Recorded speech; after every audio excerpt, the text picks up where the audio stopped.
بسم الله الرحمن الرحيم نحمده ونصلي على رسوله الكريم أما بعد قال رسول الله صلى الله عليه وسلم عجبا لأمر المؤمن إن أمره كله له خير ليس ذلك لأحد إلا للمؤمن إن أصابته السراء شكر فكان خيرا له وإن أصابته الضراء صبر فكان خيرا له أو كما قال عليه الصلاة والسلام.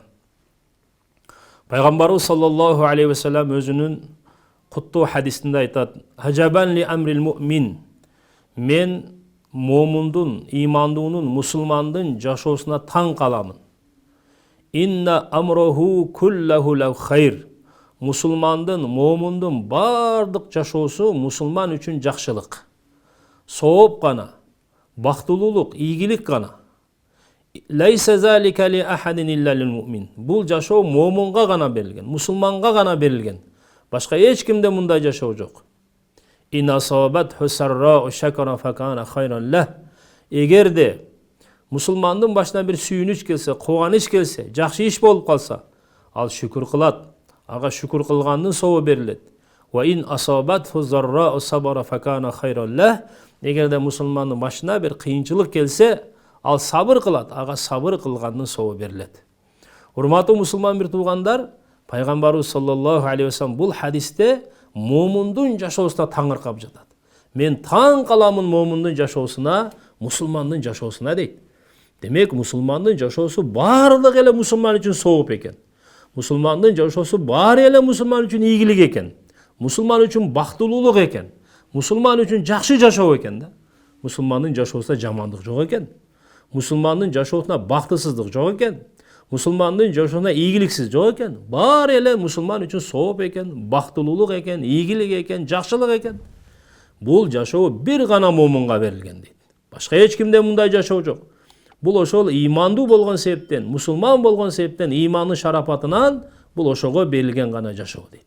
Ал кандай десе, инасабат хусарра шакара факана хайран ла. Эгерде мусулман башына бир сүйүнүч, бир кубаныч, жан иштери болуп кетип, анын койгон пландары ишке ашып кетип, бир сүйүндүрө турган иш болсо, ал эмне кылат экен? Ал менсип кетип, мен таптым ушуну, мен ушуга жеттим, мен кыйынмын деп, башкаларды кемсинтип, текеберленип, баягы бизде кыргызда жакшы сөз бар го, барга көппө, жокко чөкпө дегендей, бул көп кетип, көргөндүн көрбөгөндү курусун дегендей, ошону урматтуу бир тууганым, бул көп кетип, өзүнү алдыры бербейт экен да, текебеленип кетпейт экен. Балким ал айтат экен, бул Алланын тарабынан келди мага. Мен буга татыктуу эмес элем, мен кыла албайт элем, мен буга жете албайт элем. Балким Аллах таала муну мага берди деп, Аллага шүкүр айтат экен. Ага шүкүр кылган сообу жазылат экен. Эгерде анын башына бир кыйынчылык келсе, анын бир ишин болуп ишке ашпай калса, же башынан бир каттуу бир аны кыжалат кыла турган нерсе ага туш болуп калды, анда стресске түшүп кетип, чөгүп кетип, чүнчүп кетип, сынып кетпейт экен да. Балким бул деле Алланын тарабынан келди. Мунун артында да бир жакшылык бар. Алла таала муга мени тарбиятым үчүн берди деп сабыр кылат экен. Өзүн тартат экен. Өзүн мындай токтотот экен да. Сабыр кылат экен, ага сабыр кылгандын сообу берилет дейт. Урматтуу мусулман бир туугандар, бул шүкүр менен сабыр өтө чоң белек бул. Бул диндин жарымы шүкүрдөн турат, жарымы сабырдан турат да. Диндин жарымы шүкүрдөн турат, жарымы сабырдан турат. Демек, кайсыл адамда шүкүр кыла турган сыпаты болсо, сабыр кылуучу сыпаты болсо, анын жашоосунда толук дин бар экен. Диндин жарымы сабыр, диндин жарымы шүкүр. Адамдын дагы башына эки эле нерсе келет. Же сүйүнүч, же кайгы келет. Же ден соолук, же оору келет. Же анын иши жүрүшүп жаткан болот, же иши болбой калган болот, Же ага бир аны сүйүндүрө турган бир акыбал келет, же аны кыжалат кыла турган бир акыбал келет. Демек, эгер инсандын башына бир сүйүндүрө турган, анын ден соолугу чың болуп атса, иштери жүрүшүп атса, иштери жакшы болуп атса, ал шүкүр кылыш керек экен. Ал эми башына бир кыйынчылык келип кала турган болсо, ал сабыр кылыш керек экен. Мына ушул эки абалда тең мусулманга сооп бериле берет экен да. Буга шүкүр кылгандын сообу, сабыр кылгандын сообу. Эгерде ден соолугу жакшы, эч ооруган жок, ага шүкүр кылыш керек. Эгерде ооруп калды, же болбосо бир ушундай бир кырсыкка учурап калды, же башына бир ушундай бир кайгы келип калды, Эми ал деле Алланын тарабынан келди. Алла Таала бир аны сынош үчүн, же болбосо Алла Тааланы тарбиялаш үчүн, даражасын көтөрүү үчүн Алла Таала ошо сыноону жөнөттү. Демек ага бир сабыр кылышыбыз керек экен. Мына ошондо сабыр жана шүкүр жашообузда боло турган болсо, биз менен сиз бактылуу болот экенбиз, урматтуу бир тууганым. Эми сабыр деген эмне? Куранда Аллах Роббул Иззат сабыр тууралуу айтат: "Инналлаха ма'ас-сабирин." Аллах Таала сабырдуулар менен бирге дейт. "Иннама юваффас-сабируна ажрухум бигайри хисаб." Алла Таала сабырдууларга анын соонун эсептебей эле Алла Таала бере берет. Намазын соонун эсептеп берет экен, мынча сооп сага болот деп. Орозонукун эсептеп берет экен, зекеттигин эсептеп берет экен. Ажылык умрага барсаган эсептеп берет экен. Бирок сабырга келгенде Алла Таала эсептебей эле бере берет экен. Мындай эле ала берсинчи, дүң сүрөтүндө деп элечи. Демек, урматтуу бир туугандар, сабыр, кыргызда сабыр түбү саралтын дейт, Сабыр түбү саралтын дейт. Куранда эмне деп атат? Инналлаха мас-сабирин. Сабырдын түбү Аллах өзү дейт. Сабырдын түбү Аллах өзү дейт. Ошол себептен, урматтуу бир туугандар, бул сабыр деген өтө бир чоң сыпат. Бул имандын бир мөмөсү. Адамдын жүрөгүнө иман келгенден кийин адам сабырдуу болуп калат. Ооба, сабырдын түрлөрү бар.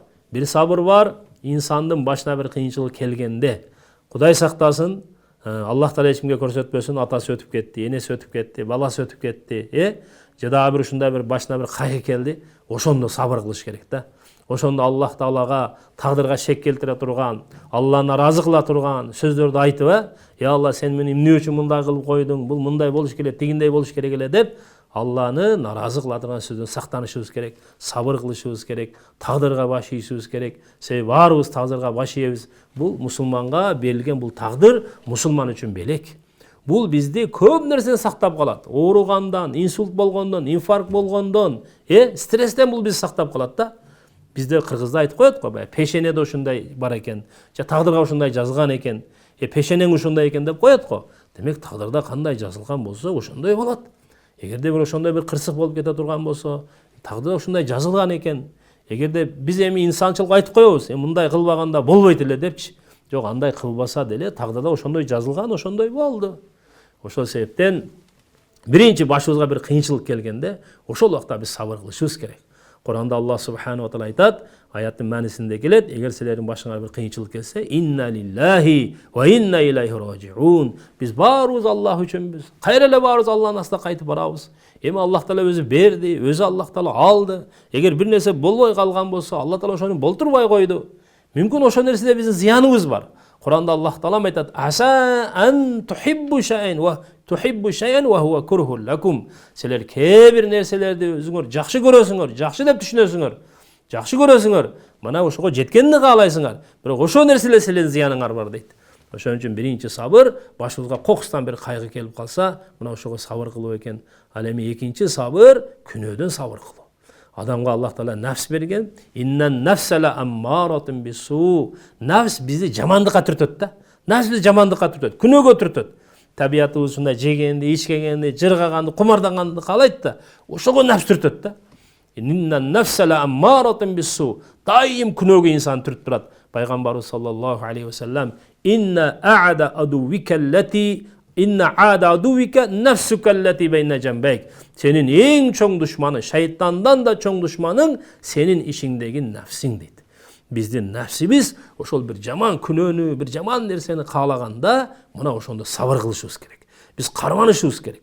Өзүбүздү токтотушубуз керек. Бир ошол жактан кайтышыбыз керек. Ошол биз күнөөнүн зыянын ойлошубуз керек. Эгер ушул күнөөнү кылып кое турган болсом, анын артынан чоң зыян келет. Ошо күнөөнү кылганда инсанга ошо тамчы сыяктуу рахат сезилиши мүмкүн да. Бирок анын артында дария сыяктуу, деңиз сыяктуу азап турат. Деңиз сыяктуу азап турат. Мына ошо күнөөдөн сактануу, нафс бизди күнөөгө түрткөндө күнөөдөн сактануу. Куранда Аллах Таала айтат: "Ва амма ман хафа мaqama rabbih wa nahan nafsa 'anil hawa." Ким эртең Аллахтын аста тургандан коркуп, өзүнүн нафсин арам иштеден тыя турган болсо, fa innal jannata hiyal ma'wa. Анын бара турган жери бейиш болот. Эгерде ким дүйнөдө өзүнүн нәфс каалаган күнөөлөрдөн тыйып, токтотуп, сабыр кылып, ошонун карманып, Аллахтын өкүмүнө бекем болуп кое турган болсо, Аллах Таала акиретте, бейиште анын нәфсин каалоосун жогорку деңгээлде Алла Таала бүтүрүп берет. Анын кумарын Алла Таала жогорку деңгээлде Алла Таала кандырат. Алла Таала ошо рахаттын, Аллах субханаху жыргачылыктын туу чокусуна Алла Таала жеткирет. Ошол себептен күнөөдөн дагы сабыр кылуу. Ал эми үчүнчүсү Аллах Тааланын өкүмүнө бекем болууда сабыр кылуу. Аллахтын өкүмдөрүнө бекем болууда дагы буга дагы сабыр керек да. Биздин нафсибиз каалабайт, дене каалабайт, бирок биз Аллахтын өкүмүнө бекем болушубуз керек. Демек, урматтуу бир тууганым, сабыр деген эмне экен? Сабыр деген башыбызга бир кыйынчылык келип калганда сабыр кылабыз. Жана ошондой эле эгерде күнөөлөрдөн сактанганга сабыр кылабыз, Аллахтын өкүмүнө бекем болгонго сабыр кылат экенбиз. Демек, бир тараптан биз иншалла сабырдуулукту жашообузга алып келе турган болсок, биздин устаз айтат эле, сабырды мисалы бул тормоз сыяктуу депчи. Баягы машинанын тормозу болот го. Машинанын тормозу болсо, ал машина өзгө да зыян бербейт, ичиндеги адамга да зыян бербейт, көчөгө да зыян бербейт да. Эгер машинада тормоз жок болсо, ал машинанын өзүнө да зыян, ичинде отурган адамга да зыян, көчөдөгү ошо столбага, ошо даракка да зыян берет, көчөдөгү машинага да зыян берет, ошо көчө кетип жаткан адамга да зыян берет экен да. Ошондой эле сабыры жок адам, кээ бирлер айтып коет го, менде сабыр жашабайт, мен сабыр дегенди билбейм депчи. Демек, сабыр, эгер сабыры жок адамдын мисалы тормозу жок машина сыяктуу дейт да. Ал ошо сүйлөсө да зыян, басса да зыян, ошо кыймылдаса эле зыян боло берет экен да. Ошон үчүн сабырдуулук сыпатты биз жашообузга алып келишибиз керек. Анан дагы бизде айтып коет кээде үй бүлөлүк мамиледе, кээде мисалы аялыбыз катуураак сүйлөп койсо, же балабыздан бир ушундай бир жагымсыз нерсе болуп калса, же кошунабыздан, эми жашоодо болот го. Биз баягы бир сабыр, эки сабыр, анан бир күн айтабыз да. Качанга чейин сабыр кыла берекем депчи, биз сабырга чек коюп алганбыз да. Ошон үчүн кыйналып атабыз. Пайгамбарыбыз саллаллаху алейхи вассалам бир сахаба айткан, сен өлгөнгө чейин сабыр кыла бересиң деген. Демек, сабырдын чеги жок, урматтуу бир тууганым. Бир сабыр кылдың, эки сабыр кылдың, үч сабыр кылдың, анан качанга чейин сабыр кылыш керек деп айтабыз го биз. Балким биз кээде кандай кылабыз, мамиле кылып, биз сабыр кылып көрөйүнчү. Мейли эки сабыр кылайын, мейли үч жолун чукпай коеюн, төртүнчүсү анан кийин жаман кыламын дейбиз да. Жок, андай болбойт.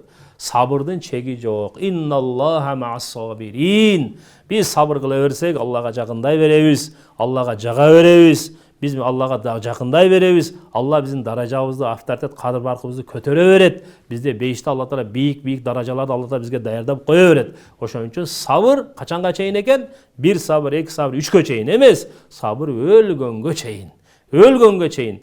Биз аялыбыздын ошол туура эмес мамиле сабыр кылабыз. Аялыбыз күйөөсүнүн туура эмес мамиле сабыр кылат. Балдарыбыздын, бир туугандарыбыздын, досторубуздун, иштеген жерибиздин, деги эле карапайым элдин, деги эле элдин ичинде жашагандан кийин ошондой нерселер боло берет. Сахабалар айтат: "Инна важадна хайрал хайри фил курхи." Биз жакшылыктын дагы жакшысыны өзүбүздүн нафс каалабаган жашоодо таптык дейт. Адам жалгыз жашап жүрө берсе, эч ким ага катуу сүйлөбөйт, эч ким туура эмес мамиле кылбайт. Бул жеңил жашоо көрүнөт. Бирок, урматтуу туугандар, ал жакта биздин даража көтөрүлбөйт. Биз эл менен чогуу жашап, аралашып жашап, ошо элдин ар кандай туура эмес мамилелерине сабыр кылып, туура эмес сөздөрүн көтөрүп, мына ошону менен жашасак, биздин даражабыз көтөрүлөт, биз Аллах Таалага жакындайбыз. Ахиретте Аллах Таала бизге бийик даражаларды Аллах Таала насип кылат. Бир сахаба келип пайгамбарыбыздан: "Я Расулаллах, мал иман?" О Аллахтын элчиси, иман деген эмне? О Аллахтын элчиси, иман деген эмне деп сурады. Пайгамбарыбыз саллаллаху алейхи вассалам: "Ас-сабр ва самаха." Иман деген сабырдуулук менен кечиримдүүлүктүн аты деди. Качан инсандын жүрөгүнө иман толгондо, анын жашоосуна толук дин келгенде, ал сабырдуу болуп калат экен. Ал кечиримдүү болуп калат экен. Ошол себептен бир тараптан сабыр, экинчи тараптан шүкүр.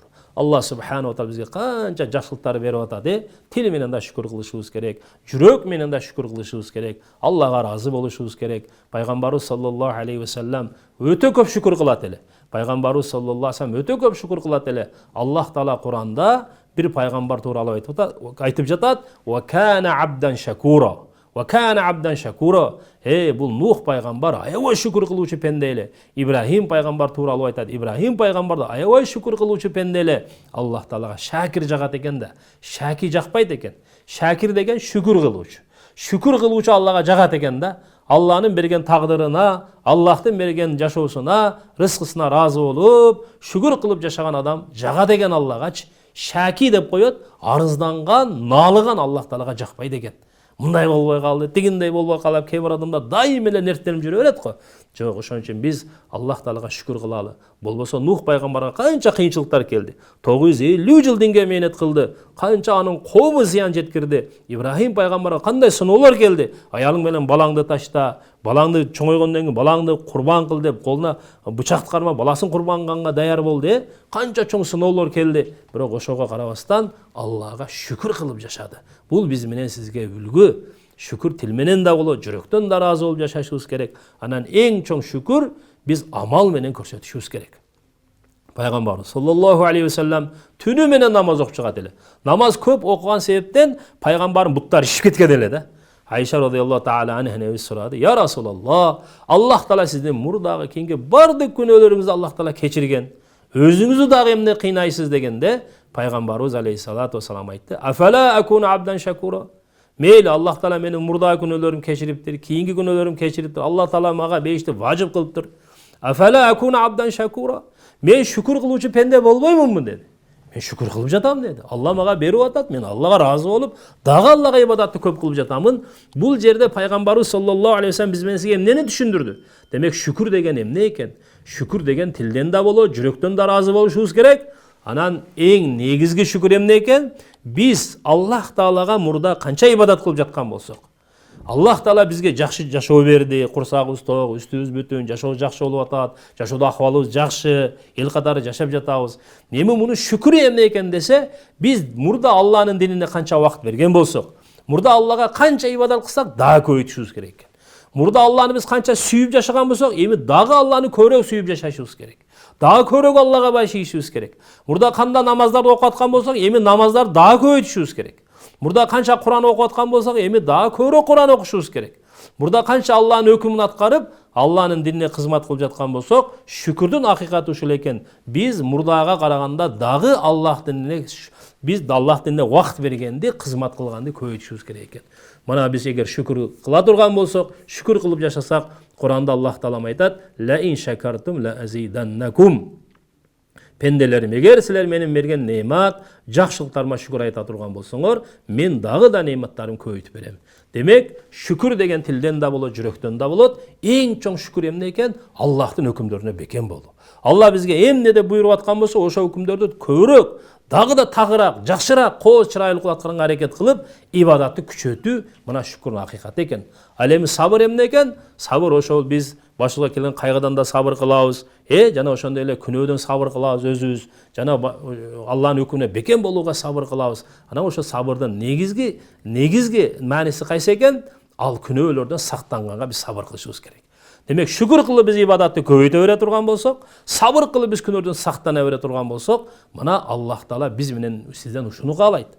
Куранда Аллах Таала айтат: "Атиуллах ва расул лааллакум турхамун." Силер Аллах Тааланын өкүмүнө баш ийгиле. Пайгамбар саллаллаху алейхи ва салламдын айткандарына баш ийгиле, лааллакум турхамун. Алланын райымына, меримине, Алланын берешендигине, жакшылыктарына силер татыктуу болосуңар дейт.